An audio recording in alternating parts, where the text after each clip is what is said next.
السلام عليكم ورحمة الله وبركاته. حبايبنا طلبة تانية إعدادي دفعة 2026، الدفعة اللي عاملة قلبان وعاملة مشاكل وبتغير المناهج. طلابي وأصحابي وإخواتي الولا أخويا والبنت أختي عاملين إيه؟ يا رب تكونوا بخير وبألف سلامة وبألف سعادة.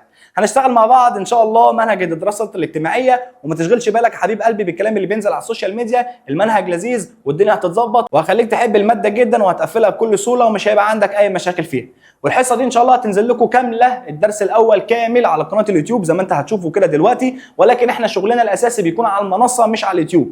وهعرفك كده سريع الفرق بين المنصه وبين اليوتيوب.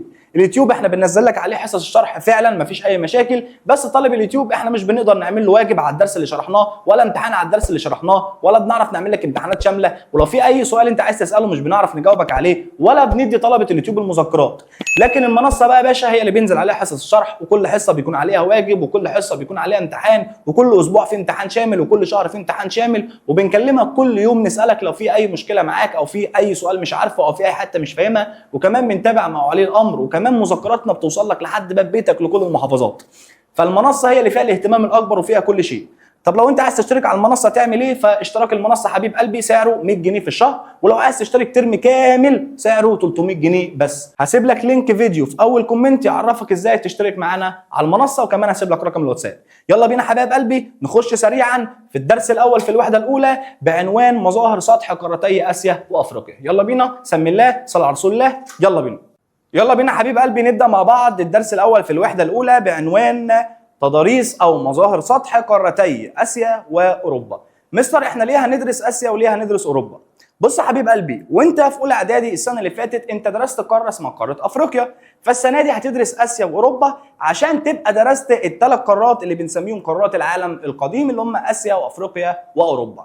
هنتكلم النهارده عن قاره اسمها قاره اسيا، وهنتكلم عن قاره اسمها قاره اوروبا. مبدئيا كده حبيبي دي كده اللي باللون ده دي اسمها قاره اسيا، اللي لازق فيها على طول باللون الاخضر دي قاره اوروبا. ولو حضرتك كده مركز معايا وفاتح الكتاب قدام حضرتك هتاخد بالك ان قاره اسيا وقاره اوروبا الاثنين يا مستر لازقين في بعض، عشان كده احنا بنسميهم اوراسيا. اسمهم ايه؟ اوراسيا، يعني اوروبا على اسيا. ليه يا مستر؟ عشان الاثنين لازقين في بعض، فاحنا قاره اسيا واوروبا بنسميهم الاثنين مع بعض كده اوراسيا. فدي قاره اسمها قاره اسيا واللازقه فيها على طول دي اوروبا، وتحت زي ما انت عارف قاره اسمها افريقيا، وهنا طبعا المفروض امريكا الشماليه وتحت امريكا الجنوبيه، وهنا قاره اسمها القاره القطبيه الجنوبيه ودي بتبقى تحت في الجنوب. اللي انت هتحتاجه السنه دي او في الدرس ده هي قاره اسيا وقاره اوروبا. تعالى بقى حبيب قلبي نتكلم عن القارات دول. قال لك احنا بنسمي قاره اسيا وقاره اوروبا باوراسيا. ليه يا عم؟ بما تفسر. الولا اخويا والبنت اختي يركزوا معايا. ايه يا مستر؟ بص يا حبيبي، في حاجه اسمها بما تفسر، في حاجه اسمها دلل، في حاجه اسمها من نتائج. في حاجه اسمها ايه؟ بما تفسر، في حاجه اسمها ايه؟ من نتائج، في حاجه اسمها ايه؟ دلل يعني اثبت. لما اقول لك اثبت او دلل ان انت طالب في ثانيه اعدادي هتطلع لي ورقه ان انت طالب في ثانيه اعدادي، صح كده؟ صح؟ يبقى دلل يعني اثبت، بما تفسر يعني ليه، ما النتائج يعني ايه اللي حصل. فهنا السؤال بيقول لك بما تفسر، والسؤال ده مهم جدا يا حبيب قلبي. بما تفسر معناها ليه بنسمي اسيا واوروبا باوراسيا؟ تقول لي علشان قاره اوروبا امتداد طبيعي لاسيا، لان قاره اوروبا امتداد طبيعي لاسيا. من انهي جهه يا مستر؟ من جهه الغرب. تعال افهمك يا روح قلبي. بص يا صاحبي، بص يا حبيب قلبي، احنا دلوقتي اهو قدامنا الخريطه، ماشي؟ عندك حاجه اسمها الاتجاهات. المفروض الاتجاهات دي حضرتك واخدها من وانت في ابتدائي، هوريها لك تاني دلوقتي. بص يا صاحبي، ده كده اسمه شمال، وشمال يعني فوق، تحت يعني جنوب، على ايدك اليمين يعني شرق، ايدك الشمال يبقى غرب. ايه تاني يا مستر؟ فوق يعني شمال، تحت يعني جنوب، فوق يعني شمال، تحت يعني جنوب، ايدك اليمين يبقى ده كده شرق، ايدك الشمال ده كده غرب. خلاص كده؟ تمام. فبيقول لحضرتك اهو ان قاره اوروبا دي امتداد طبيعي لقاره اسيا. ايوه يا مستر، ما الاثنين لازقين في بعض اهو. من انهي جهه يا مستر؟ من جهه الغرب. ليه يا عم؟ لان اسيا اهي، اوروبا فين؟ على ايديها الشمال يعني على الغرب. خلاص كده؟ كلام جميل. يبقى لما يجي في الامتحان يقول لك ليه قاره اوروبا او ليه قاره اوروبا واسيا بنسميهم اوراسيا، تقول لي قاره اوروبا وقاره اسيا بنسميهم اوراسيا لان قاره اوروبا امتداد طبيعي لقاره اسيا. من انهي جهه؟ تقول لي الغرب. عشان كده بنسموا القارتين دول مع بعض كده بنسميهم مصطلح اوراسيا لان الاثنين لازقين في بعض. ماشي. السؤال ده مهم جدا. مستر هي اسيا دي مساحتها قد ايه واوروبا دي مساحتها قد ايه؟ قال لك ان مساحه اسيا حوالي 44.2 مليون كيلومتر مربع، وقاره اوروبا مساحتها حوالي 10.5 مليون كيلومتر مربع. يبقى انت حضرتك لو اخدت بالك ان اكبر قاره هي قاره اسيا، وزي ما هتعرف ان شاء الله لما تخش ثالثه اعدادي ان اصغر قاره هي قاره استراليا. يبقى كده يا مستر انا عندي قاره اسمها مين؟ قاره اسمها اسيا، وعندي قاره اسمها مين؟ قاره اسمها اوروبا. مين الكبيره فيهم من حيث المساحه؟ اكبر قاره يا مستر هي قاره اسيا. مستر انا هحفظ الارقام؟ يعني هحفظ دي كام مساحه ودي كام مساحه؟ لا، اللي عايزك تعرفه لي ان اسيا هي اكبر قاره. وخلي بالك من السؤال ده، قلنا ليه بنسميهم اوراسيا؟ لان قاره اوروبا امتداد طبيعي لقاره اسيا. من انهي حته؟ تقول لي الغرب. من انهي حته؟ تقول لي الغرب. كلام جميل. تعالى كده حبيب قلبي بقى نتكلم عن قاره اسيا وندرس الموقع بتاعها. مبدئيا كده انا عايزك تعرف معايا حاجتين. الموقع يا حبيبي في الدراسات الاجتماعيه نوعين. عندنا حاجه اسمها الموقع الجغرافي، وعندنا حاجه اسمها الموقع الفلكي. طب ايه يا مستر الفرق بينهم؟ بص يا حبيب قلبي، لما اقول لك موقع جغرافي يعني انا بوصف المكان اللي حوالين المكان اللي ممكن يكون يابس يعني ارض، او ممكن يكون مياه بحر او محيط. لكن الموقع الفلكي انا هنا بتكلم عن موقع المكان بالنسبه لحاجه اسمها خطوط الطول اللي بتكون بالشكل ده كده على الخريطه، او دوائر العرض اللي برضو بتكون على الخريطه وبتكون بالشكل ده. تمام كده؟ تمام. مين فيهم يا مستر اللي بنستخدمه في الحقيقه؟ ده اللي بنستخدمه في الحقيقه. لكن الموقع الفلكي ده بنستخدمه على الخريطه. خلاص كده؟ ماشي. اي مكان في الدنيا بنعرف موقعه الجغرافي ليه؟ عشان نعرف ايه اللي حواليه. اي مكان في الدنيا بنعرف موقعه الفلكي ليه؟ عشان حاجتين يا مستر، عشان نعرف المناخ بتاعه ايه ونعرف النباتات بتاعته ايه. فلما اقول لك ان قاره كذا او دوله كذا الاقليم بتاعها او سوري دوائر العرض بتاعتها كذا وخطوط الطول بتاعتها كذا، فمن خلال الارقام دي بنعرف يا مستر ده مناخها حر، مناخها ساقعه، المطر عندها في الصيف، لا المطر عندها في الشتاء. يبقى احنا كده الموقع الجغرافي بنعرفه عشان نوصف المكان، نعرف ايه اللي حواليه. لكن الموقع الفلكي بنعرف منه ايه يا مستر؟ الارقام دي بنستخدمها في ايه؟ بنعرف المناخ والنباتات اللي موجوده. مين فيهم اللي بستخدمه على الحقيقه؟ هو الموقع الجغرافي. مين فيهم اللي بستخدمه على الخريطه؟ هو الموقع الفلكي. يعني انا بقول لحضرتك اهو اوصف لي الموقع الجغرافي لمستر يوسف، هتقول لي مستر يوسف اهو عنده في الشمال السقف، عنده في الجنوب الارض، على ايده اليمين الكرسي، على ايده الشمال الحيطه. انت كده وصفت موقع جغرافي، وصفت اللي حواليا. لكن لما اقول لك مستر يوسف في خط طول 25 شرقا 36 غربا دائره عرض كذا، يبقى انا كده بوصف موقع فلكي وده على الخريطه. تمام كده؟ تعال بقى نشوف كل قاره فيهم موقعها الفلكي ايه وموقعها الجغرافي ايه. مبدئيا كده حبيبي هنخش على قاره اسمها قاره اسيا. مالها يا عم؟ قال لك قاره اسيا دي عندها في الشمال والجنوب والغرب. هنعرف عندها ايه فوق وعندها ايه تحت وعندها ايه في ايدك اليمين. بص كده معايا، انا اتفقت معاك ان احنا لما بنيجي نرسم الخريطه ونعرف الاتجاهات او نعرف الموقع الجغرافي بنرسم الرسمه دي، صح؟ يلا قول بقى ورايا. فوق يعني شمال، تحت يعني جنوب، على ايدك اليمين يبقى اسمه شرق، على ايدك الشمال يبقى اسمه غرب. قشطه؟ قشطه. فبقول لك ان اسيا عندها في الشمال المحيط القطبي الشمالي، يبقى اسيا في الشمال عندها المحيط القطبي الشمالي. طب اسيا في الجنوب عندها المحيط ايه؟ الهندي. طب اسيا في الشرق عندها المحيط ايه؟ الهادي. طب في الغرب عندها ايه يا مستر؟ عندها 3 حاجات، قاره اسمها اوروبا، قاره اسمها بحر اسمه البحر المتوسط، بحر اسمه البحر الاسود، بحر اسمه البحر الاحمر. يبقى قاره اسيا عندها يا مستر؟ عندها شمال جنوب شرق غرب. عندها ايه؟ شمال جنوب شرق غرب. عندها ايه؟ شمال جنوب شرق غرب. عندها ايه في الشمال؟ عندها المحيط القطبي الشمالي. طب عندها ايه في الجنوب؟ المحيط الهندي. طب عندها ايه في الشرق؟ المحيط الهادي. طب عندها ايه في الغرب؟ عندها 4 حاجات يا مستر، قاره اسمها اوروبا، بحر متوسط، بحر احمر، وبحر اسود. قشطه كده؟ طيب تعال نشوف الكلام ده على الخريطه. بص يا صاحبي معايا، بص معايا. يبقى انا عرفت اسيا عندها ايه في الشمال وعندها ايه في الجنوب وعندها ايه في الشرق وعندها ايه في الغرب. تعالى بقى نشوف اماكن الحاجات دي فين على الخريطه. مستر هجيبهم ازاي؟ بص يا حبيب قلبي، بنفس الطريقه اللي قلت لحضرتك عليها. عشان تعرف الموقع الجغرافي هتعمل ايه؟ هترسم الرسمه بتاعتنا. ادي شمال، ادي جنوب، ادي شرق، ادي غرب. شمال يعني فوق، جنوب يعني تحت، شرق يعني ايدك اليمين، غرب يعني ايدك الشمال.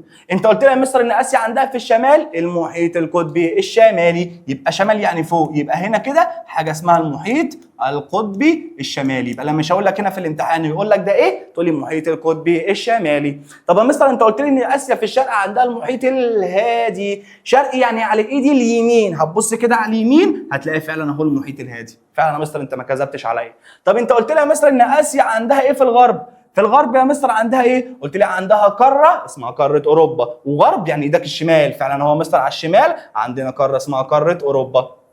وفعلا يا مستر عندها البحر اللي اسمه البحر الاحمر، وفعلا يا مستر عندها البحر اللي اسمه البحر المتوسط. قشطه كده. يبقى قاره اسيا يا مستر عندها في الشمال المحيط القطبي الشمالي، يبقى اسيا في الشمال المحيط القطبي الشمالي. طب اسيا في الشرق المحيط الهادي. طب اسيا في الغرب قاره اسمها اوروبا، بحر اسمه المتوسط، بحر اسمه البحر الاحمر. خلاص كده. طب اسيا في الجنوب عندها ايه؟ هو المحيط الهندي. طب يعني ايه جنوب يا مستر؟ يعني تحت. هتبص كده تحت هتلاقي فعلا اهو المحيط الهندي تحت خالص اهو في الجنوب. في مشكله كده؟ اهو ده كده المحيط الهندي. تمام تمام، مفيش اي مشكله. يبقى احنا كده مستر عرفنا اللي موجود في الموقع الجغرافي لقاره اسيا. اسيا عندها معلومات تانية يا مستر؟ اسيا عندها شويه معلومات تانيين. اللي هم ايه يا مستر؟ بيقول لحضرتك ان اسيا عندها شويه معلومات، ان اسيا عندها المحيطات بتحيطها من 3 جهات. اللي هم ايه يا مستر؟ قال لك عندها في الشمال فوق زي ما قلنا المحيط القطبي الشمالي، يبقى هنا كده ادي اول جهه. وعندها كمان يا مستر المحيط الهندي اللي هو موجود فين يا مستر؟ اللي موجود تحت في الجنوب.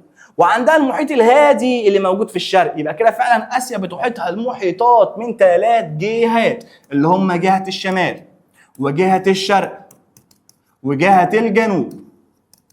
اللي هم مين بقى يا مستر؟ شمال المحيط القطبي الشمالي، في الشرق المحيط اللي اسمه الهادي، في الجنوب المحيط اللي اسمه الهندي. طب يا مستر عشان كده بنسمي اسيا ايه؟ قال لك احنا بسبب ان الميه بتحيطها من 3 جهات بنسميها شبه جزيره. ركز بقى كده معايا يا حبيب قلبي عشان تبقى فاهم الدنيا ماشيه معاك ازاي. بص يا صاحبي، لازم تبقى طالب من طلاب الساحل تبقى فاهم. بيقول لحضرتك في حاجه اسمها جزيره وفي حاجه اسمها شبه جزيره. ايه الفرق يا مستر بين الجزيره وبين شبه الجزيره؟ امتى اشوف المكان ده اقول عليه جزيره، وامتى لما اشوفه اقول عليه شبه جزيره؟ لو لقيت المكان بتحيطه المياه من كل الجهات، يعني لقيت عنده ميه في الشمال وميه في الجنوب وميه في الشرق وميه في الغرب، يبقى ده كده بنسميه جزيره. يبقى المكان اهو ده المكان.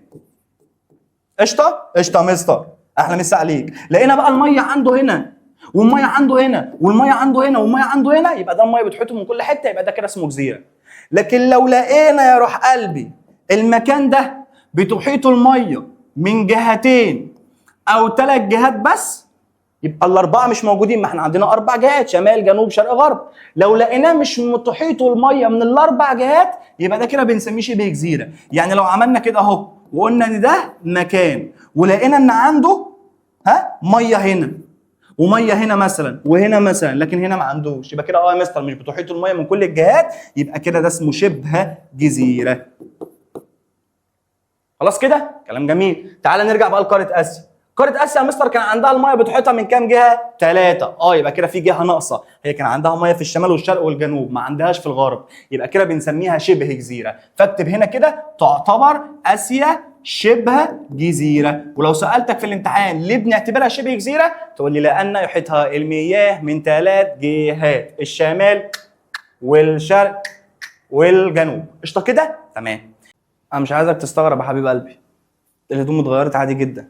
ليه بقى؟ لان في حتتين اللي اتضافوا في المنهج ما كناش قلناهم، فاضطريت ان احنا نيجوا تاني عشان نحط لك الحتتين. فانت هتلاقيني دلوقتي بطقم، وكمان سنتين بطقم تاني، وكمان سنتين بطقم تالت. ما تشغلش بالك باي حاجه، ما تشغلش بالك بالهدوم، اهم حاجه ركز في اللي انا بقوله. احنا عرفنا ان اسيا عندها في الشمال المحيط القطبي الشمالي، وفي الجنوب المحيط الهندي، وفي الشرق المحيط الهادي، وفي الغرب قلنا عندها البحر المتوسط والبحر الاسود والبحر الاحمر، وكمان جبال اسمها جبال اورال زي ما قلنا اللي بتفصل اسيا عن اوروبا. خلاص كده ركز بقى معايا. جبال اورال دي بنسميها حدود بريه، ماشي كده؟ لكن البحر المتوسط والبحر الاسود والبحر الاحمر بنسميها حدود بحريه لان هم بحار. يبقى جبال اورال دي حدود ايه؟ تقول لي حدود ده بريه، لكن البحر المتوسط والاسود والاحمر بنسميها حدود ده بحريه. ماشي كده؟ ماشي كده. تعال بقى نعرف شويه معلومات تانية عن اسيا. مثلا انت قلت لي ان اسيا واوروبا لازقين في بعض عشان كده بنسميها اوراسيا. طب هو ما فيش اي حاجه بتفصل اسيا عن اوروبا؟ قال لك لا في. بيقول لك يفصل اسيا عن اوروبا جبال اسمها اورال، يفصل اسيا عن اوروبا جبال اسمها اورال، يفصل اسيا عن اوروبا جبال اسمها اورال. طب اسيا واوروبا بيقربوا مع بعض يا مستر فين؟ قال لك اسيا واوروبا بيقربوا عند بعض في حتتين، مضيق اسمه البسفور ومضيق اسمه الدردنيل. تاني ايه اللي بيفصل اسيا عن اوروبا؟ قال لك اللي بيفصل اسيا عن اوروبا 3 حاجات. اللي بيفصل اسيا عن اوروبا حاجه واحده اسمها جبال الاورال. طب ايه اللي بيفصل اسيا او ايه اللي بيخلي اسيا تقرب من اوروبا؟ تقول لي 2 مضيق، مضيق اسمه البسفور، مضيق اسمه الدردنيل. طب تعال نشوف بقى الكلام ده على الخريطه. تعال يا روح قلبي، بص يا صاحبي، تعال كده نعمل زوم ونشوف الخريطه بتاعتنا دي. يا حبيب قلبي قاره اسمها قاره مين؟ دي قاره اسمها قاره اسيا يا مستر. ودي اسمها قاره مين اللي بالاخضر؟ دي قاره اوروبا يا مستر. يبقى دي كده قاره اوروبا ودي كده قاره اسيا. اللي بيفصل اسيا عن اوروبا هي الحته دي يا حبيب قلبي اللي جبال اسمها جبال اورال. يبقى في الامتحان يا حبيب قلبي لما مش هقول لك هنا واقول لك دي جبال نقط تقول لي جبال اورال. يبقى دي اسمها جبال ايه؟ تقول لي جبال اورال. دي اسمها جبال ايه؟ تقول لي اسمها جبال اورال. يبقى كده مستر يفصل اسيا عن اوروبا جبال اسمها اورال، يفصل اسيا عن اوروبا جبال اسمها اورال. خلاص كده؟ كلام جميل. ركز كده معايا. ده كده حبيبي مضيق اسمه مضيق الدردنيل، وده هنا كده حبيبي مضيق اسمه مضيق البسفور. دول الاثنين مضايق اللي بيقرب فيهم اسيا عن اوروبا. يبقى انا كده يا مستر عندي مضيقين، واحد اسمه البسفور وواحد اسمه الدردنيل، واحد اسمه البسفور وواحد اسمه الدردنيل. الدردنيل والبسفور دول يا مستر بيقربوا اسيا من اوروبا، لكن اللي بيفصل اسيا عن اوروبا جبال اسمها اورال. تعال نشوف برضو البسفور والدردنيل في خريطه اوروبا. بص كده حبيبي، دي قاره اسمها قاره اوروبا، هنا كده مضيق اسمه البسفور اللي على ايدك اليمين، اللي جنبه على طول مضيق اسمه الدردنيل. يبقى تاني انا عندي يا مستر شويه معلومات عن قاره اسمها قاره اسيا. مالها يا عم قاره اسيا؟ قال لك بتحيطها المياه من 3 جهات فبنعتبرها ايه؟ شبه جزيره. عرفت يا مستر كمان منك ان في اسيا وفي اوروبا اللي بيفصلهم عن بعض جبال اسمها اورال اللي ده مكانها على الخريطه. خلاص كده؟ كلام جميل. وعرفت يا مستر ان اسيا واوروبا بيقربوا عند بعض في مضيقين، واحد اسمه واحد اسمه البسفور وواحد اسمه الدردنيل. يبقى ايه اللي بيقرب اسيا من اوروبا؟ البسفور والدردنيل. ماشي. طب يا مستر اسيا وافريقيا بيقربوا عند بعض فين؟ قال لك بيقرب اسيا عن افريقيا عند مضيق باب المندب. تقرب اسيا عن افريقيا في مضيق باب المندب. يبقى تاني هسالك وترد ورايا. اسيا بتقرب من اوروبا فين؟ تقول لي مضيق البسفور والدردنيل. طب اسيا بتقرب من افريقيا فين؟ تقول لي عند مضيق باب المندب، عند مضيق باب المندب، عند مضيق باب المندب. طب تعالى كده معايا نشوف مكانه على الخريطه. بص يا صاحبي، ادي خريطه اسيا. كلام جميل. لما يجيبها لك في الامتحان وتلاقيه مش هقول لك تحت هنا كده عند البحر الاحمر في الحته دي، يقول لي ده مضيق باب المندب. يبقى نرجع تاني، عندنا قاره اسمها قاره اسيا بتحيطها المياه من 3 جهات اللي هو المحيط القطبي الشمالي وكمان المحيط الهندي والمحيط الهادي. خلاص كده؟ كلام جميل. اسيا بيفصلها عن اوروبا ايه؟ ايه اللي بيفصلهم عن بعض؟ جبال اسمها اورال. طب اسيا بتقرب من اوروبا فين؟ في مضيق البسفور والدردنيل. طب اسيا بتقرب من افريقيا فين؟ تقول لي عند مضيق باب المندب. طب اسيا بتقرب من امريكا الشماليه فين يا مستر؟ قال لك عند مضيق اسمه مضيق بيرنج. اسمه ايه يا حبيب قلبي؟ مضيق اسمه بيرنج. تعال نشوف كده مكانه يا حبيبي. بص يا صاحبي، دي خريطه اسمها خريطه اسيا، هي الخريطه. تمام؟ بص كده معايا. شايف الحته اللي متلونه بالاصفر عندك دي؟ دي كده قاره امريكا الشماليه، ودي طبعا كلها قاره اسيا. فهنا اسيا واللي بالاصفر دي امريكا الشماليه. الاثنين بيقربوا بعض فين؟ في الحته دي يا مستر، الحته دي. فده اسمه مضيق بيرنج. يبقى اسيا بتقرب من امريكا الشماليه عند مضيق اسمه بيرنج. طب هسالك وترد ورايا. يلا يا صاحبي، اسيا بتقرب من اوروبا فين؟ يا مستر مضيق اسمه البسفور، مضيق اسمه الدردنيل. الله ينور عليك. طب اسيا بتقرب من افريقيا فين؟ يا مستر ده عند مضيق اسمه باب المندب. حلو الكلام. طب اسيا بتقرب من امريكا الشماليه فين؟ عند مضيق يا مستر اسمه بيرنج. في مشكله كده؟ كلام جميل. تعال نرجع تاني. طب اسيا بتقرب من استراليا فين؟ قال لك عند بحر اسمه بحر تيمور. اسمه بحر ايه يا مستر؟ بحر تيمور. يبقى انا كده عندي حاجات بتقرب اسيا من القارات، عندي حاجات بتقرب اسيا من القارات، عندي حاجات بتقرب اسيا من القارات، اللي هم يا مستر اول حاجه بتقرب اسيا من اوروبا في البوسفور والدردنيل، بتقرب اسيا من افريقيا عند مضيق باب المندب، بتقرب اسيا من امريكا الشماليه عند مضيق بيرنج، بتقرب اسيا من استراليا عند بحر تيمور. بص كده معايا، هنا كده حبيبي مكان بحر تيمور، مش تيمور، ها، عشان شفت مدرسين ربنا يخليهم يا رب ويديهم الصحه بيقولوا بحر تيمور، تمام؟ فده اسمه بحر تيمور مش تيمور، ماشي؟ طيب يبقى انا كده عرفت يا مستر معلومات عن الاسيا، وعرفت ان عندها الميه من 3 جهات، وعرفت بتقرب منين من كل قاره. طب موقعها الفلكي بقى، احنا كده خلصنا الموقع الجغرافي. الموقع الفلكي يا مستر قال لك اسيا دي من اكبر القارات في العالم من حيث الامتداد في الموقع الفلكي. ليه؟ بما تفسر. اشمعنى يعني يا مستر اسيا من اكبر القارات اللي بتمتد في الموقع الفلكي؟ تقول لي عشان هي بتمتد في دائرتي عرض 81 شمالا الى 10 جنوبا، 81 شمالا الى 10 جنوبا، وخط طول 26 شرقا 170 غربا. تاني السؤال بيقول ايه؟ يقول لك ليه؟ يعني بما تفسر، ليه اسيا من اكبر القارات من حيث الامتداد في الموقع الفلكي؟ تقول لي عشان اسيا يا مستر بتمتد في دائرتي عرض 81 شمالا و10 جنوبا، 81 شمالا و10 جنوبا، وخط طول 26 شرقا 170 غربا. خلاص كده؟ كلام جميل. السؤال ده مهم. طيب تعال نشوف بقى اهميه موقع قاره اسيا. قال لك موقع قارة آسيا ليه أهمية استراتيجية وليه أهمية اقتصادية. يعني إيه يا مستر أهمية استراتيجية؟ كلمة أهمية استراتيجية يا حبيبي يعني الحاجة دي تعرف تستخدمها وقت السلام، يعني مفيش مشاكل، وتعرف تستخدمها وقت الحرب. إزاي يا مستر؟ تعال هقول لك، بص كده معايا. بص يا حبيبي، إحنا عندنا حاجة اسمها البترول. البترول ده ليه أهمية استراتيجيه. انا بديك مثال ها عشان افهمك يعني ايه اهميه استراتيجيه. ازاي يا مستر البترول ليه اهميه استراتيجيه؟ قال لك عشان البترول ده ممكن نستخدمه وقت السلام، مفيش اي مشاكل. طب ازاي هنستخدمه وقت السلام؟ البترول يا مستر ده سعره غالي، صح كده؟ فاستخدمته في وقت السلام. وممكن كمان استخدم البترول ده وقت الحرب. ازاي يا مستر؟ زي ما هتعرف ان شاء الله بعد كده ان حصل حرب اسمها حرب اكتوبر، هتعرفها ان شاء الله في السنين الجايه. حرب اكتوبر دي يا مستر كانت بين مصر واسرائيل، ووقتها احنا استخدمنا البترول كضغط على امريكا عشان كانت بتساعد اسرائيل. الدول العربيه دول الخليج قالوا لامريكا لو هتساعد اسرائيل مش هنديكي بترول. وطبعا دي مصيبه، لان مفيش بترول دي يعني مفيش مصانع، يعني مفيش بنزين للعربيات، يعني مفيش شركات، يعني مفيش مدارس. فاذا كده البترول يا مستر بنعرف نستخدمه وقت السلام وبنعرف نستخدمه وقت الحرب. فطالما الحاجه القلم ده نعرف نستخدمه وقت السلام ونعرف نستخدمه وقت الحرب، يبقى دي اسمها اهميه استراتيجيه. يبقى اي حاجه في الدنيا نعرف نستخدمها وقت السلام ونعرف نستخدمها وقت الحرب يبقى اسمها اهميه استراتيجيه. فموقع قاره اسيا ليه اهميه استراتيجيه. يعني ايه يا مستر؟ يعني اهميه وقت الحرب والسلام والازمات. الحرب والسلام والازمات.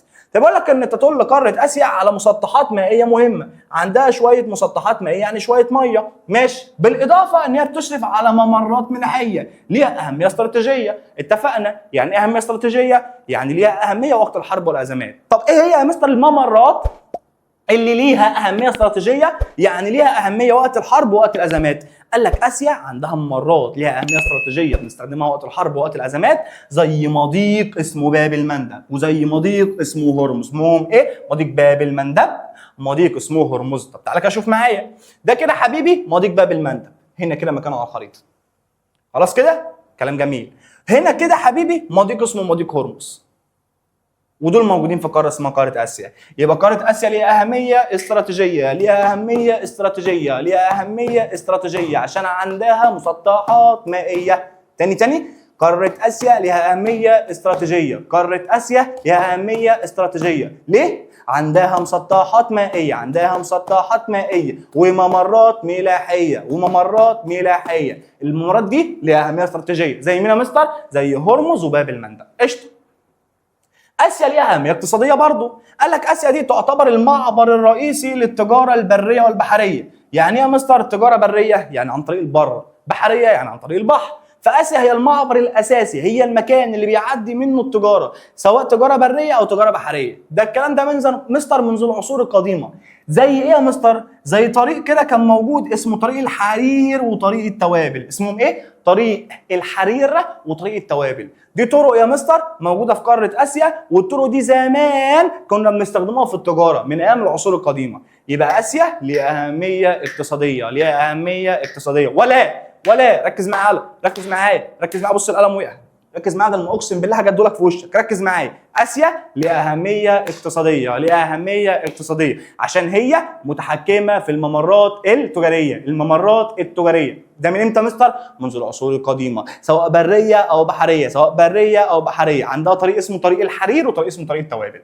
كمان يا مستر اسيا موقعها الفلكي اللي اتكلمنا عنه من شويه، قلنا ان هي من اكبر القارات من حيث الامتداد في الموقع الفلكي. دائره عرض 81 شمالا، 10 جنوبا، 26 شرقا، 170 غربا. فبسبب موقعها الفلكي يا مستر، انت قلت لي في اول الحصه ان الموقع الفلكي بنستفيد منه في حاجتين، بنعرف المناخ ايه والنبات ايه، صح؟ فبيقول لك اهو الموقع الفلكي لقاره اسيا ادى الى تنوع المناخ عندها. بقى المناخ عندها متنوع، وكمان اتنوعت النباتات ومعاها الحيوانات ومعاها المحاصيل. هفهمك يا زميلي.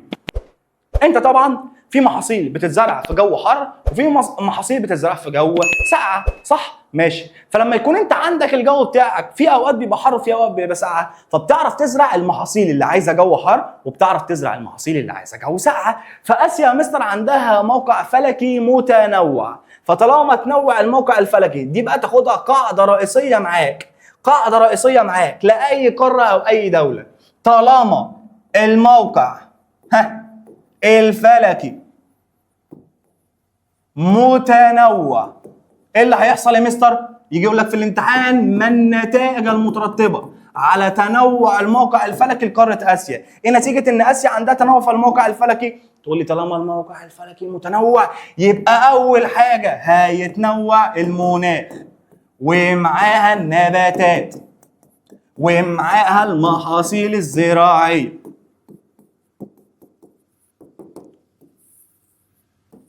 قشطه كده قلبي؟ يبقى دي قاعده رئيسيه معاك لاي قاره او اي دوله. طالما الموقع الفلكي متنوع يبقى هيتنوع كام حاجه؟ مناخ، نبات، محاصيل، مناخ، نبات، محاصيل. فيجي في الامتحان يسالك يقول لك ايه؟ ما النتائج المترتبه على الموقع الفلكي لقاره اسيا؟ تقول لي تنوع المناخ، ومعاها النباتات، ومعاها الحيوانات، ومعاها المحاصيل. قشطه كده يا صاحبي؟ قشطه كده؟ كلام جميل. اكتب عند السؤال ده كده ما النتائج، يجي يقول لك هنا ما النتائج المترتبه على الموقع الفلكي لقاره اسيا. ماشي.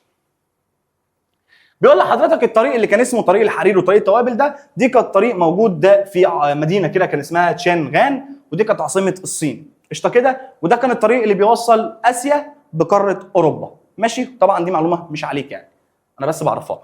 تعال نعرف الاهميه الثالثه. احنا قلنا كده ان ليها اهميه استراتيجيه قاره اسيا، وليها اهميه اقتصاديه. كمان قاره اسيا يا مستر ليها اهميه حضاريه ودينيه. ايه ده يا مستر بجد؟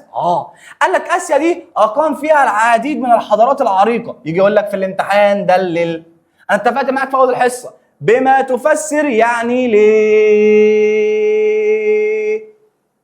ما النتائج يعني ايه اللي حصل، دلل يعني اثبت. فلما يجي يقول لحضرتك دلل ان اسيا عندها اهميه حضاريه ودينيه، يعني اثبت لي، اديني دليل ان هي عندها اهميه حضاريه ودينيه. تقول لي هديك دليل ان اسيا دي يا مستر كان عندها حضاره اسمها حضاره بلاد الرافدين اللي هي حضاره بلاد العراق، وكمان كان عندها حضاره فينيقيا. فينيقيا دي حبيبي اللي هي سوريا ولبنان زمان.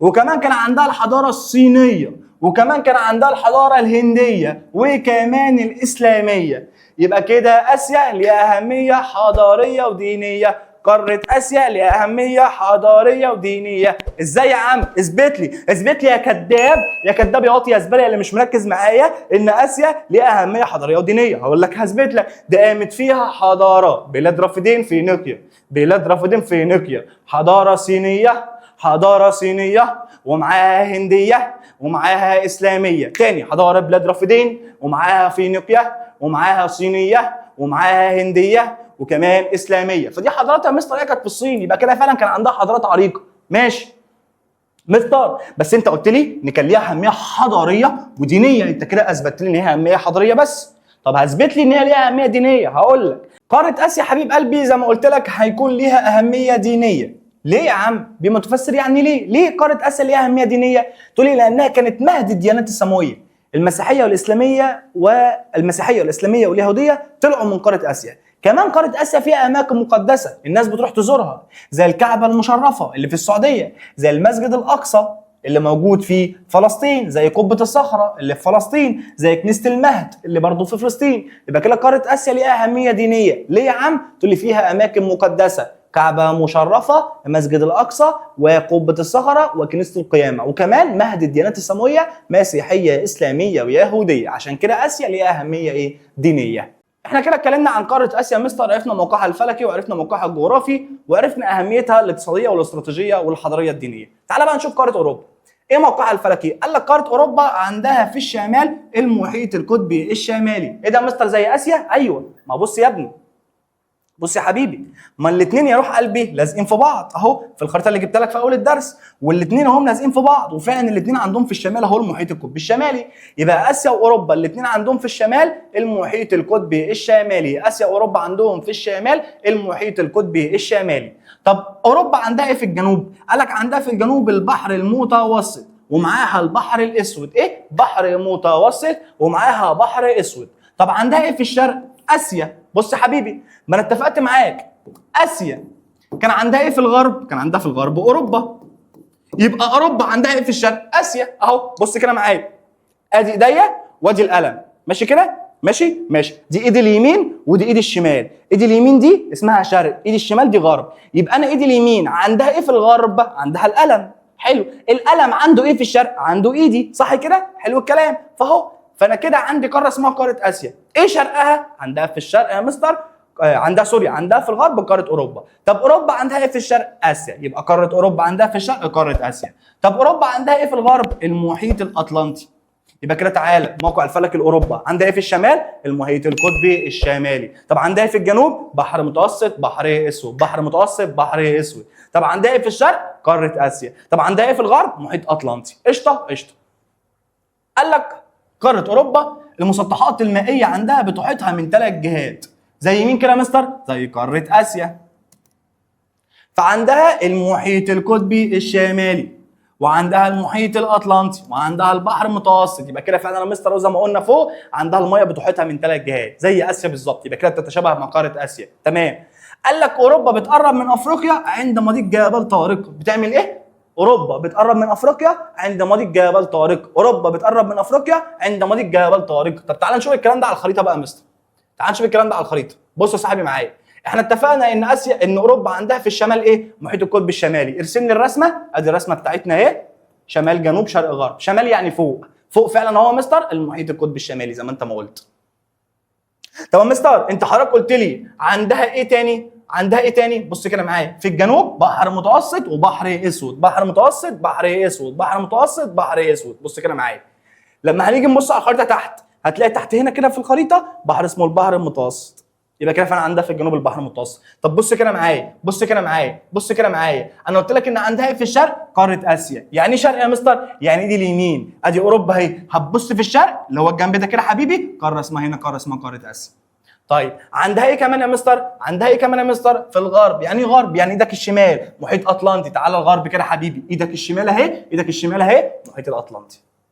يبقى كده فعلا اسيا عندها في الشمال المحيط القطبي الشمالي، عندها في الجنوب بحر متوسط بحر اسود، عندها في الشرق قاره اسيا، عندها في الغرب محيط اطلنطي. وما تنساش هنا مضيق البسفور اهو، وادي مضيق الدردنيل اهو. خلاص كده؟ ماشي.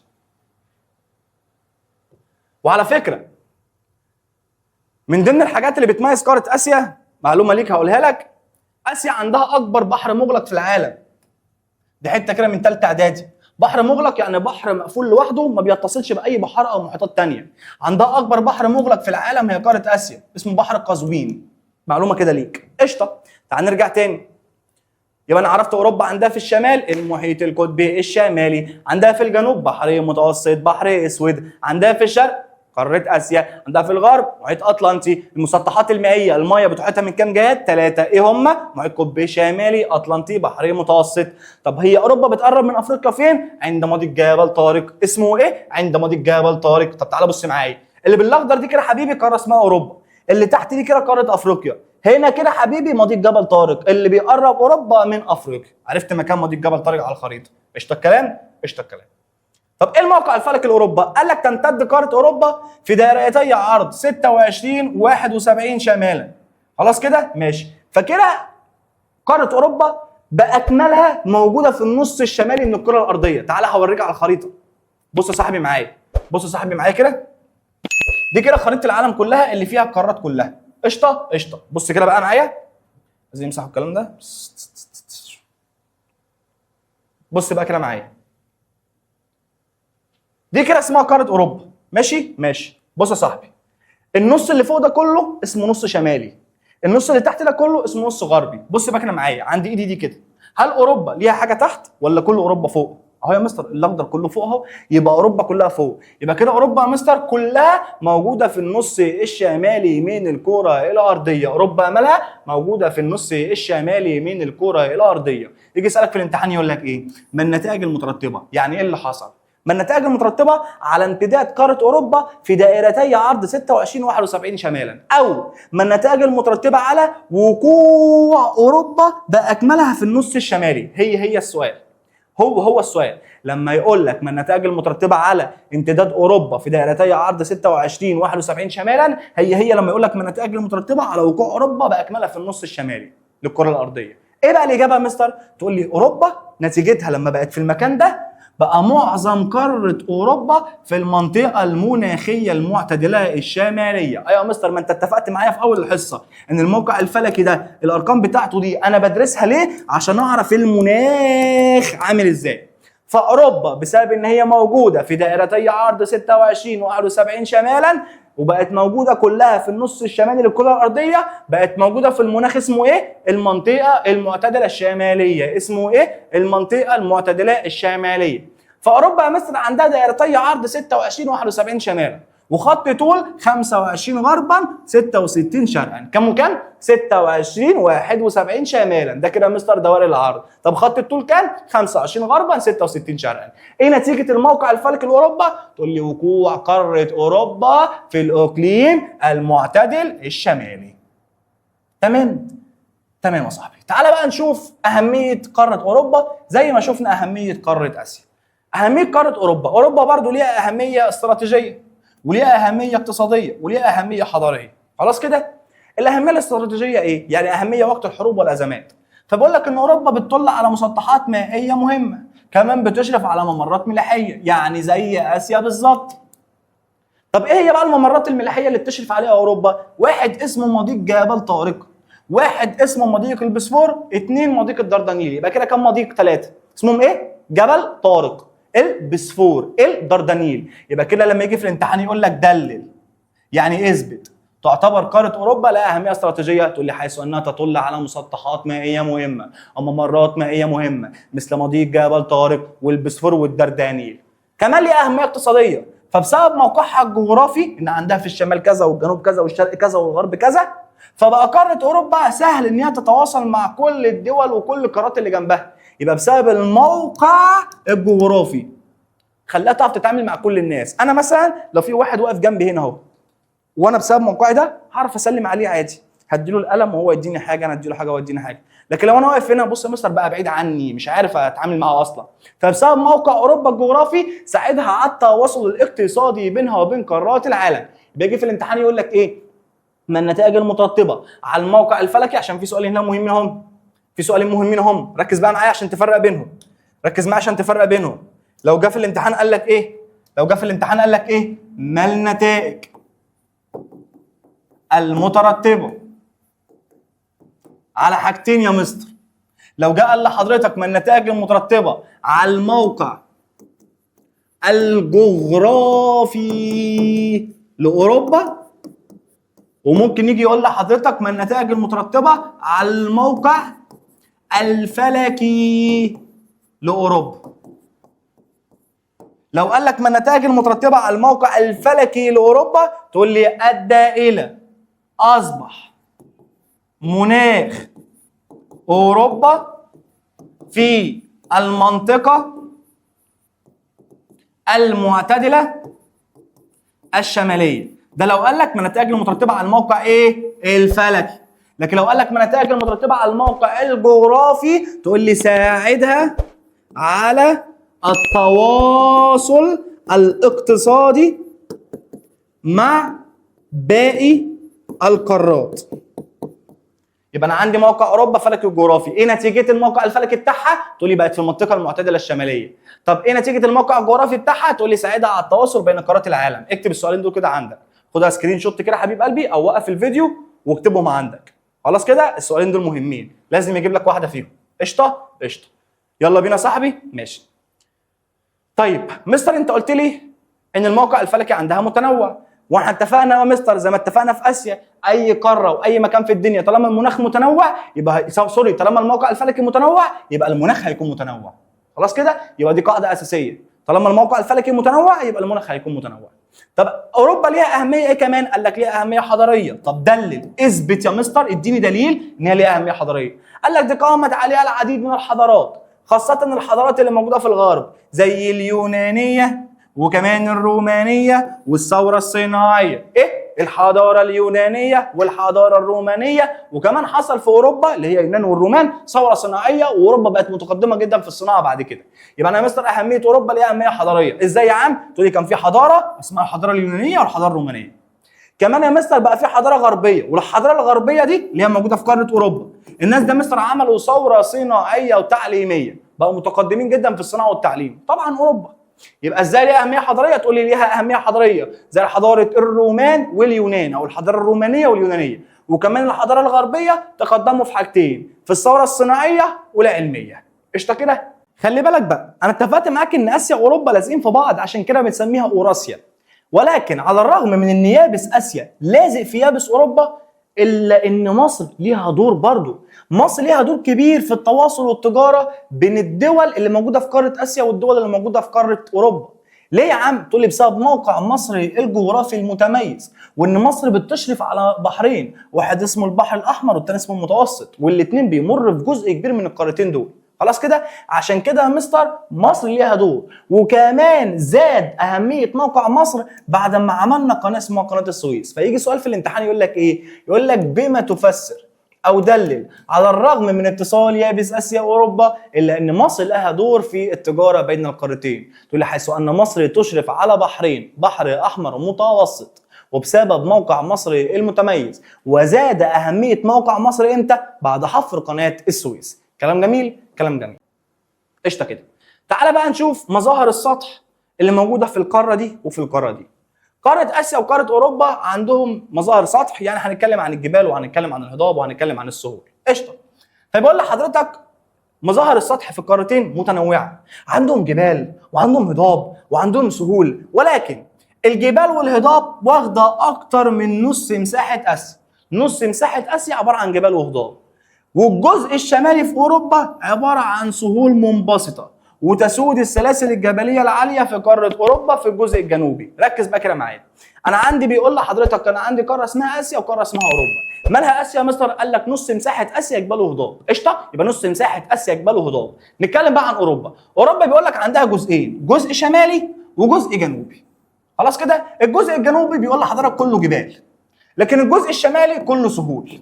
تعال بقى نقولها تاني هنا، نخلص لك الحته دي في حته صغيره خالص كده سهله. بص كده معايا. انا عندي مين؟ قاره اسمها قاره اسيا. مالها اسيا يا عم؟ قال لك نصف المساحه. ها، نص المساحه يا مستر؟ نص مساحه اسيا ايه؟ قال لك جبال وهضاب. خلاص كده؟ قشطه كده. طب اوروبا يا مستر؟ قال لك اوروبا عندها جزئين، نص شمالي ونص جنوبي. النص الشمالي بتاعها ماله؟ عباره عن السهول. كلمه سهل يعني مجموعه من الانهار. طب النص الجنوبي بتاعها يا مستر فيه ايه؟ قال لك النص الجنوبي بتاعها اهو، النص الجنوبي لقاره اوروبا عباره عن جبال. يبقى انا عندي قاره اسيا، مالها يا عم قاره اسيا؟ قال لك قاره اسيا دي يا حبيبي نص مساحتها جبال وهضاب. وعندي قاره اسمها اوروبا، الجزء الشمالي بتاعها كله سهول يعني انهار، والجزء الجنوبي بتاعها كله جبال. قشطه كده؟ كلام جميل. يلا بينا. تعال بقى نتكلم عن الجبال. قال لك في اسيا في سلاسل جبليه ضخمه، وكمان شاهقه في الارتفاع يعني عاليه جدا، زي جبال الهيمالايا، ودي اعلى سلاسل جبليه في العالم. وجبال الهيمالايا دي عندها قمه اسمها قمه ايفرست. ركز كده معايا يا حبيب قلبي عشان افهمك يعني ايه قمه. بص يا صاحبي، ده بيبقى شكل الجبل. اي جبل في الدنيا بيبقى شكله كده، صح كده؟ على شكل مثلث، ماشي. الحته اللي فوق بقى دي اسمها ايه؟ القمه. فده كده جبال الهيمالايا. عندها بقى اعلى قمه جبليه في العالم اسمها قمه جبال ايفرست. يبقى تعالى نتكلم عن اسيا تاني يا مستر، وهقول لك اغنيه جميله قوي دلوقتي. بنقولوا ايه يا مستر؟ القاره اسمها اسيا، دي اكبر القارات، عندها كمان جبال اسمها الهيمالايا. ركز وقول ورايا، اعلى قمه جبليه اسمها ايفرست يا وليه. تاني القاره اسمها اسيا، دي اكبر القارات وفيها كمان جبال الهيمالايا. ركز وقول ورايا، اعلى قمه جبليه اسمها ايفرست يا وليه. قشطه كده؟ يبقى قاره اسيا حبيب قلبي عندها جبال اسمها جبال الهيمالايا، واعلى قمه جبليه اسمها ايفرست يا وليه. قول ورايا يا باشا. خلاص كده؟ ماشي. طب اوروبا بقى، قال لك اوروبا عندها جبال اسمها جبال الألب. اسمها جبال ايه؟ الألب. اسمها جبال الألب. عندها بقى قمه جبل زي برضو الهيمالايا كده، عندها قمه جبل اسمها ايفرست. جبال الألب عندها قمه جبل اسمها مون بلان. اسمها ايه؟ مون بلان. اسمها ايه؟ مون بلان، ودي اعلى قمه جبليه. يبقى انا يا مستر عندي قاره اسمها اسيا، وعندي قاره اسمها اوروبا. عندي قاره اسمها اسيا، وعندي قاره اسمها اوروبا. ادي اسيا، وادي مين؟ ادي اوروبا. قشطه عمنا. تعال قول لي كده الجبال اللي هنا وقول لي الجبال اللي هنا. بيقول لحضرتك ان القاره اللي اسمها اسيا دي مالها مستر؟ قال لك القاره اللي اسمها اسيا عندها جبال زي جبال الهيمالايا، وعندها اعلى قمه جبليه في العالم اسمها ايفرست. طب اوروبا يا مستر عندها جبال اسمها جبال الألب، واعلى قمه عندها اسمها مون بلان. قشطه كده؟ احلى مسا عليك. تمام. خلي بالك بقى، جبال الألب دي يا مستر هي اسمها جبال الألب بس اسمها بيتغير من دوله لدوله، يعني اسمها مش ثابت. فاحنا لو رحنا فرنسا او اسبانيا هناك بيسموها البارانس، لكن لو رحنا في جبال الألب الديناريه في حته اسمها شبه جزيره البلقان، يبقى كده اسمها بيتغير. ركز بقى كده معايا. يبقى انا عندي جبال الألب اسمها بتتغير من مكان لمكان على حسب الدوله. فبنقول اغنيه جميله جدا، بنقول ايه بقى؟ ركز كده معايا. القاره اسمها اوروبا، دي عندها جبال اسمها جبال الألب، اسمها بيتغير فعلا، امرها يحير. دي اسمها البارانس في شمال اسبانيا. اسمها البارانس في شمال اسبانيا، ومعاها فرنسا والألب الديناريه شبه جزيره البلقان. يبقى اسمها يا مستر؟ اسمها بيتغير. يبقى تاني، عندها جبال اسمها جبال الألب، اسمها بيتغير فعلا، امرها يحير. دي اسمها البارانس في فرنسا اسبانيا. اسمها البارانس في فرنسا واسبانيا، والألب الديناريه في شبه جزيره البلقان. خلاص كده؟ يبقى عرفت ان اسمها بيتغير. قشطه. ركز كده بقى معايا. بص يا صاحبي، تعال نشوف الجبال بقى اللي احنا قلناها دي على الخريطه. دي حبيب قلبي خريطه قاره مين؟ اسيا. بص كده معايا هنا كده في النص. لما يرسم لك خريطه اسيا ويقول لك في النص يقول لك جبال ايه، تقول لي على طول جبال الهيمالايا. قشطه كده؟ قشطه كده. طب الناحيه الثانيه يا مستر عندنا قاره اسمها قاره اوروبا، عندها جبال اسمها جبال الألب، دي كده اسمها جبال الألب. جنبها على طول على ايدك الشمال جبال اسمها جبال البرانس، على ايدك اليمين جبال اسمها الألب الديناريه. يبقى هم يا مستر الألب في النص، على اليمين الألب الديناريه، على الشمال البرانس. قشطه كده؟ كلام جميل. يلا بينا. تعال نشوف بقى الهضاب. قال لك اسيا عندها هضاب مرتفعه كتير، فعندها هضاب في وسط القاره، في نص القاره، زي هضبه اسمها هضبه التبت. دي يا حبيب قلبي، هضبه اسمها هضبه ايه؟ التبت، ودي اعلى هضاب في العالم. فعشان التبت اعلى هضبه في العالم بنسميها بسقف العالم. يجي في الامتحان يقول لك ايه؟ بما تسمى هضبه التبت بسقف العالم؟ تقول لي بسبب ارتفاعها عن الجبال، عشان هي اعلى من الجبال. يبقى تاني، قاره اسيا عندها هضبه اسمها هضبه ايه؟ التبت، موجوده فين؟ في نص القاره. اول ما تشوف الخريطه كده في النص تلاقي هضبه اسمها هضبه التبت. دي بنسميها سقف العالم ليه يا مستر؟ عشان هي اعلى من الجبال. يبقى بنسميها سقف العالم ليه؟ عشان اعلى من الجبال. وعندها في الجنوب عند دوله الهند هضبه اسمها الدكن، ما اسمهاش الدكن، اسمها هضبه الدكن. وكمان في الغرب شبه الجزيره العربيه. في الغرب اسمها ايه؟ شبه الجزيره العربيه. في الغرب اسمها ايه؟ شبه الجزيره العربيه. طب ما تيجي ادلعك، اقسم بالله هدلعك. بص كده معايا، تعال نقول الجبال والهضاب اللي في قاره اسيا باغنيه. تعالى بنقولوا ايه؟ القاره اسمها اسيا، القاره اسمها اسيا، دي عندها جبال، جبال الهيمالايا، ركز وقول ورايا، اعلى قمه جبليه اسمها ايفرست يا وليه، اعلى قمه جبليه اسمها ايفرست يا وليه، عندها هضاب كمان، عندها هضاب كمان، التبت في الوسط، التبت في الوسط، دي اكبر الهضاب واعلى الهضاب، مشهوره بسقف العالم، مرتفع عن الجبال، وكمان في الجنوب هضبة الدكن، وكمان جنوب الغرب شبه جزيرة عربية. صعبة يا باشا؟ يبقى القارة اسمها آسيا، القارة اسمها آسيا، دي عندها جبال اسمها الهيمالايا، دي أعلى الجبال اسمها الهيمالايا، ركز وقول ورايا، أعلى قمة جبلية اسمها إيفرست يا ولية، وكمان عندها هضاب، وكمان عندها هضاب، التبت في الوسط، دي أكبر الهضاب وأعلى الهضاب، مشهورة بسقف العالم، مرتفع عن الجبال، قولوا ورايا يا عيال، عندها كمان جنوب هضبة الدكن، بالحب مش بالعند، الدكن في وسط الهند، وكمان جنوب الغرب شبه جزيرة عربية. ايه رأيك؟ تعال نقولها آخر مرة، تعال نقولها آخر مرة، يلا بينا. تعالى كده نقولها تاني مع بعض. بص يا حبيب قلبي، بنقولوا ايه؟ القارة اسمها آسيا، دي أكبر القارات، عندها جبال كمان زي جبال الهيمالايا، ركز وقول ورايا، دي أعلى الجبال، قولوا ورايا يا عيال، أعلى قمة جبلية اسمها إيفرست يا ولية، عندها هضاب كمان، عندها هضاب كمان، التبت في الوسط، التبت في الوسط، دي أكبر الهضاب وأعلى الهضاب، مشهورة بسقف العالم، مرتفع عن الجبال، قولوا ورايا يا عيال، بالحب مش بالعند، الدكن في وسط الهند، وكمان جنوب الغرب شبه جزيرة عربية. قشطة كده يا باشا؟ ادي كده يا باشا الجبال والهضاب اللي في قاره اسيا، خلصت الشغل على كده. تعال نشوف بقى التبت دي مكانها فين على الخريطه، والدجن مكانها فين على الخريطه، وشبه الجزيره العربيه مكانها فين على الخريطه. احنا اتفقنا ان التبت مكانها فين على الخريطه؟ في وسط القاره. طب تعال نشوف القاره. فعلا يا مستر في نص الخريطه اهو هتلاقي هضبه التبت. يبقى ركز معايا، قاره اسيا كده يا مستر في النص عندها حاجتين، عندها جبال الهيمالايا وهضبه التبت. يبقى لما يجيب لك خريطه اسيا في الامتحان ويشاور لك هنا كده في النص، لو قال لك جبال تكتب الهيمالايا، قال لك هضبه يبقى التبت. قشطه قشطه، كلام جميل. احنا قلنا كمان يا مستر ايه؟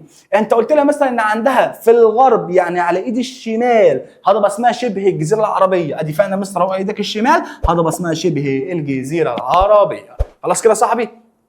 في اي مشكله؟ في اي مشكله؟ كلام جميل. وكان عندنا مصر هضبه اسمها هضبه الدكن اللي موجوده في الهند، دي كده حبيبي دوله الهند، وفعلا اهو هضبه الدكن اهو. في مشكله؟ يبقى في النص التبت، في الجنوب الدكن، على ايدك الشمال، ايدك الشمال الغرب شبه الجزيره العربيه. تمام؟ كلام جميل. طب يا مستر في قاره اوروبا، قال لك الهضاب اللي في اوروبا قليله، عندها هضبه اسمها الميزيتا، وفي ناس بتقول عليها الميزيتا، هي هضبه الميزيتا او الميزيتا، ودي موجوده في اسبانيا، ولازم تحفظ مكانها فين عشان ممكن يجيب لك في الاختيارات.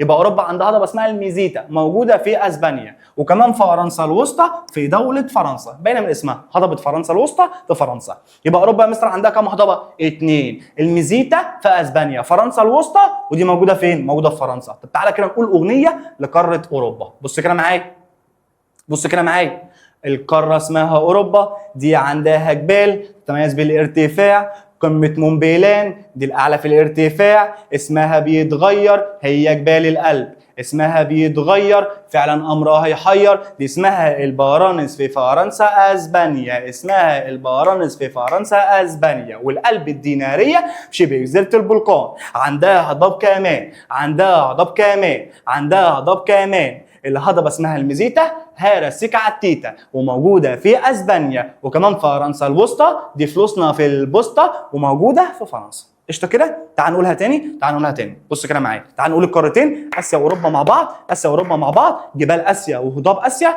جبال اوروبا هضاب اوروبا. يلا بينا، يلا بينا. بنقولوا ايه بقى؟ يلا نبدا باسيا.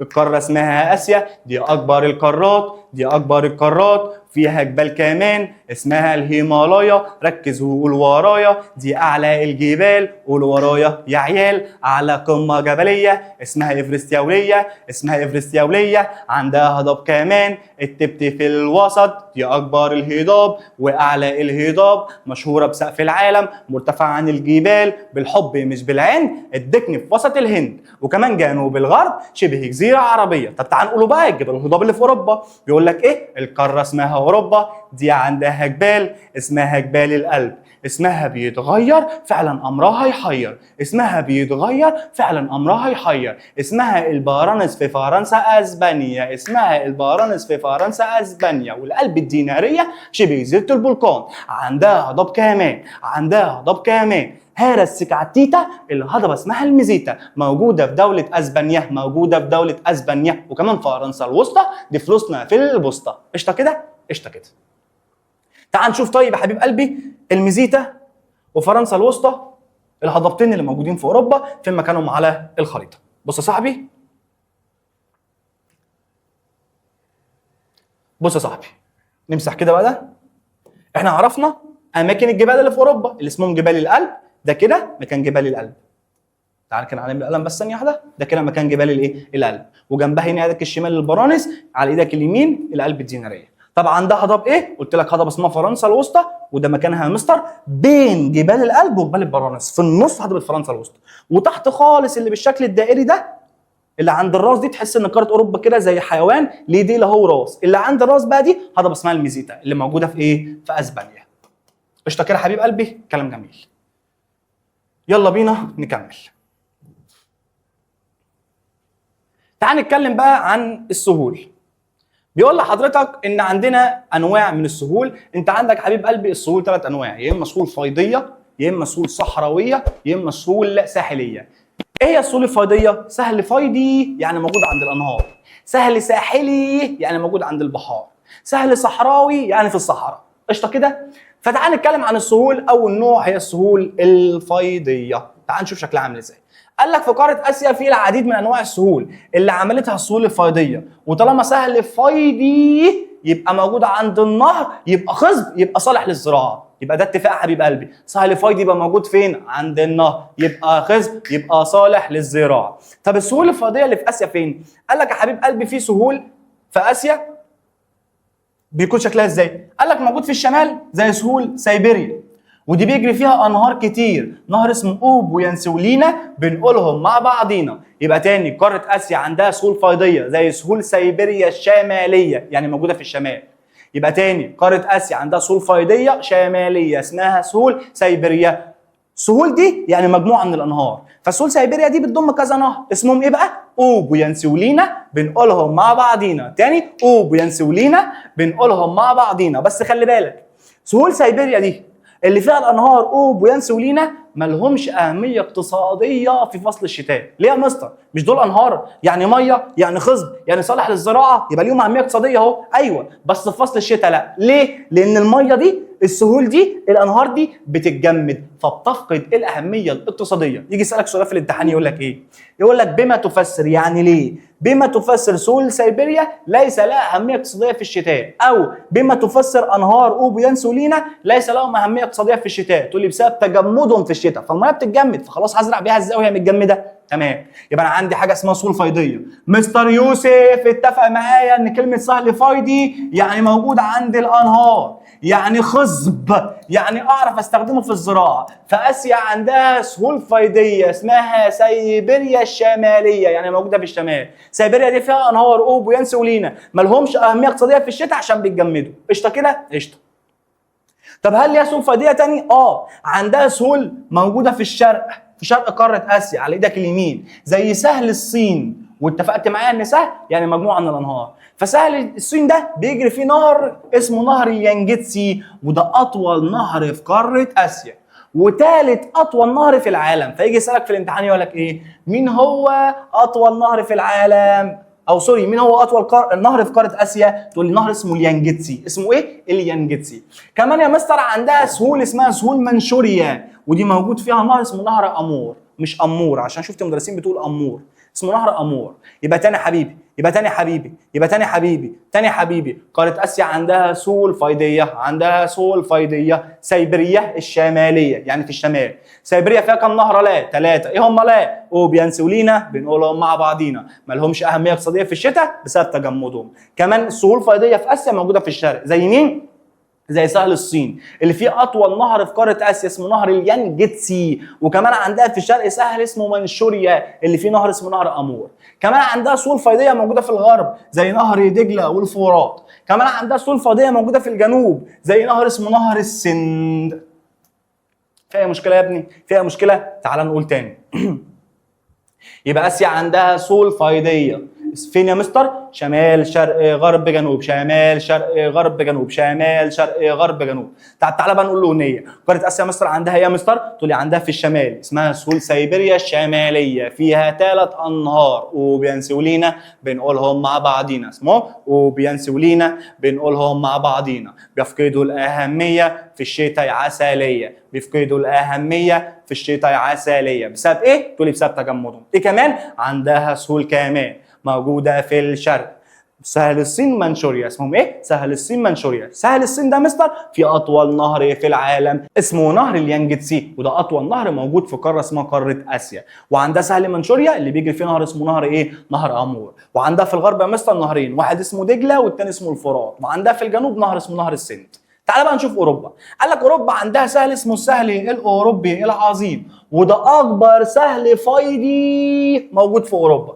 السهل الاوروبي العظيم ده مستر بيجري فيه انهار زي نهر الفولجا ونهر الدانوب، وواحد كمان اسمه الراين. خدها من الساحر دي.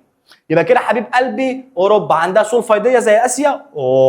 اسمه ايه؟ اسمه السهل الاوروبي العظيم، بيجري فيه انهار. اسمهم ايه؟ فولجا راين دانوب. مين اطول واحد فيهم يا مستر؟ الفولجا ولا الراين ولا الدانوب؟ قال لك اطول نهر فيهم هو الفولجا. خلاص كده؟ في مشكله؟ وطبعا يا حبيب قلبي طول ما انت عندك سهول، طول ما انت عندك انهار، فانت ارضك خصبه صالحه للزراعه، فبتعرف تعمل تنميه زراعيه. ماشي كده؟ ماشي. تعال نشوف السهول الفيضيه دي بتاعت اسيا وبتاعت اوروبا فين مكانها على الخريطه. بص كده معايا وصلي على النبي وصلي على رسول الله. ركز معايا، خلاص احنا قربنا نخلص يا صاحبي. بص يا حبيبي، بص صاحبي، احنا اتفقنا ان قاره اسيا عندها سهول زي سهول اسمها سهول سيبيريا. فسهول سيبيريا دي موجوده فين؟ في الشمال، فهنا كده اسمها سهول سيبيريا. سهول سيبيريا دي يا مستر ثواني كده امسحها بس اكتبها لك ايه فوق شويه عشان بقيه الكلام ما يروحش. هنا كده سهول اسمها سهول سيبيريا. ماشي؟ تعال نكبر الخريطه شويه عشان تبقى واضحه معاك. هنا كده اسمها سهول سيبيريا. اتفقنا يا مستر سهول سيبيريا دي بيجري فيها كام نهر؟ 3 انهار. ايه هما؟ اوب، يانسي، لينا.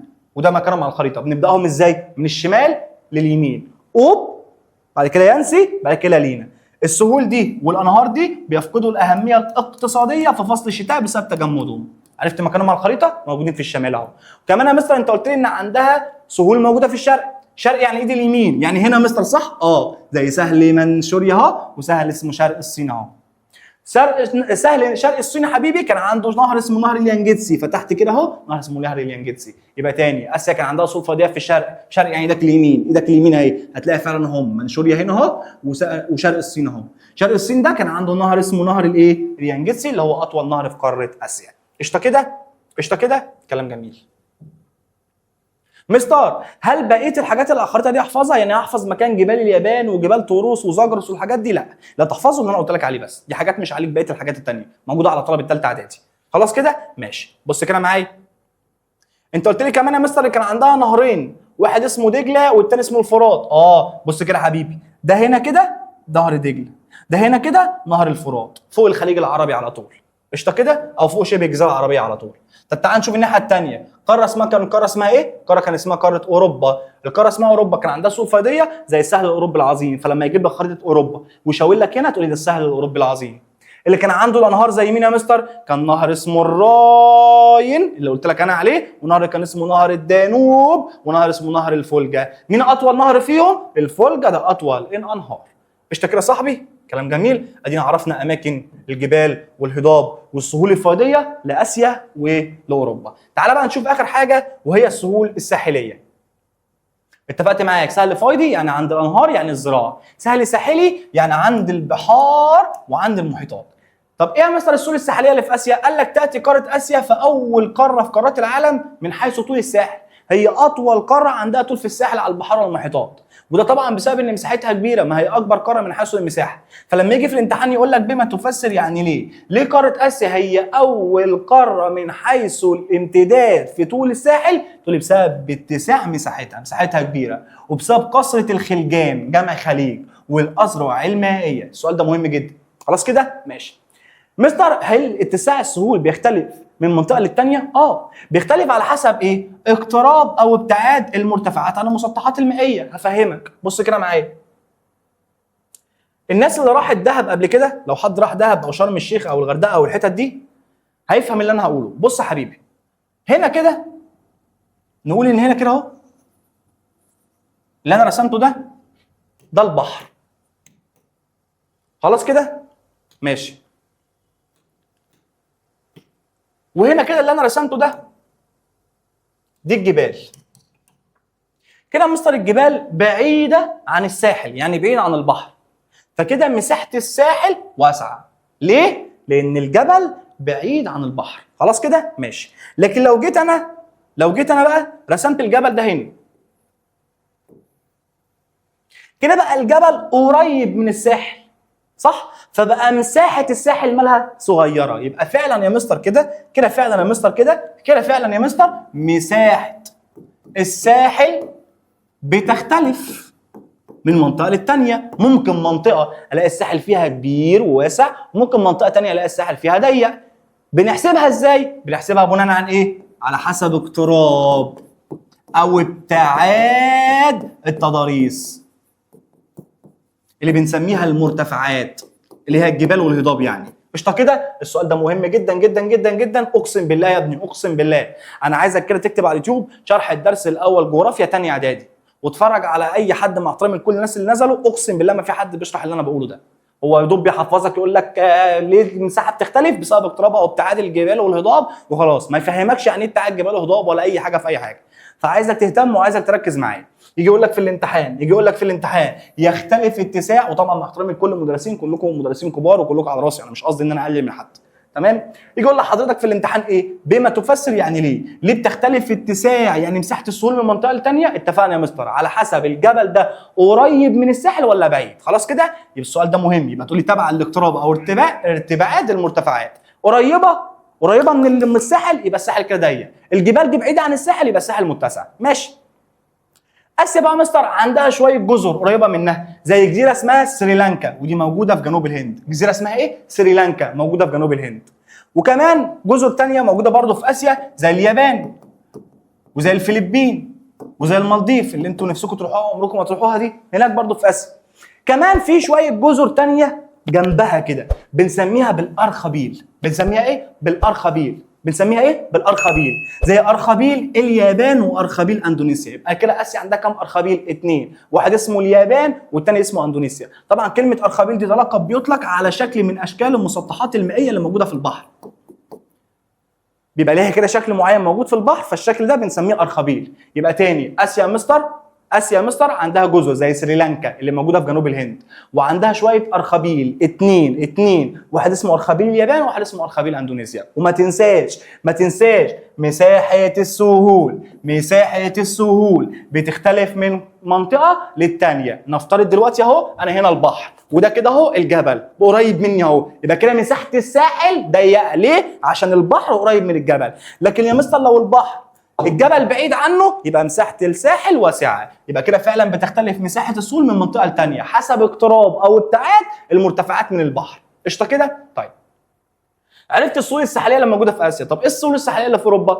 قال لك اوروبا برضو بيختلف المساحه بتاعتها من مكان لاخر، برضو على حسب المكان قريب من البحر ولا الجبال بعيده من البحر. اوروبا بتتميز سواحلها بالتعرج. يعني ايه ساحل متعرج؟ يعني عامل كده مش مستوي. فاوروبا عندها سواحل متعرجه وعندها جزر كتير، وده ساعدها في ان هي عملت مواني طبيعيه. بمعنى ايه؟ كلمه مينا طبيعي يعني الجراج، يعني الباركنج اللي بتركن فيه المراكب والسفن بالليل في البحر. فدي المفروض احنا اللي بنعملها، صح. فبسبب بقى كثره الجزر، ان اوروبا عندها جزر كتير والساحل متعرج، اتعملت مينا رباني بتاعت ربنا كده لوحدها.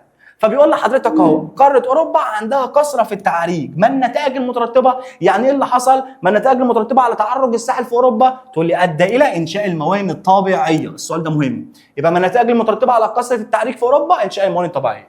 وطبعا التغيرات بقى اللي في المناخ والتلوث والاستغلال المفرط زياده، ده شويه من الاسباب اللي خلت فيه مشاكل بتحصل في السهول الساحليه في قاره اسيا وفي قاره اوروبا. ولكن طبعا الحكومات بتحاول ان هي تحل المشاكل دي كلها. خلاص كده، اخر حاجه حبيبي قبل ما نقفل، ادي تيشيرت تالت اهو، حصه ب3 تيشيرتات. يجي يقول لك في الامتحان دلل، يعني اثبت تواجه السهوله الساحليه في قاره اسيا وقاره اوروبا عده تهديدات. السهول الساحليه اللي في اسيا وفي اوروبا في حاجات بتهددهم. اثبت يا حبيبي ان في حاجات بتهدد السهول الساحليه اللي في اسيا واوروبا. تقول لي يا مستر في تهديدات زي التغيرات بتاعت المناخ، وزي التلوث يا مستر اللي بيحصل في البحر، وزي الاستغلال المفرط للساحل والميه. يبقى في تهديدات بتواجه ساحل اسيا وساحل اوروبا. ايه هما؟ 3 تهديدات: تغيرات مناخيه والتلوث والاستغلال المفرط يعني الزياده. تمام كده؟ وبكده يكون خلص الدرس الاول بتاعنا كامل متكامل، مفيش اي حاجه كده ناقصه فيه، ده الدرس كامل. طبعا ما تنساش لو عايز تحضر معانا على المنصه وتكون من اول 100 طالب يشتركوا معانا على المنصه، والحق عرض ال 100 جنيه للترم كامل، بدل ما تضطر بعد كده تشترك الشهر الواحد ب 100 جنيه او الترم ب 300 جنيه. فالحق تشترك في الترم كله ب 100 جنيه وتكون من اول 100 طالب يشترك في العرض. لو عايز تشترك في المنصه هسيب لك لينك فيديو تحت في الكومنتات يعرفك ازاي تعمل ايميل على المنصه وازاي تشترك معانا. اشوفكم على خير. السلام عليكم.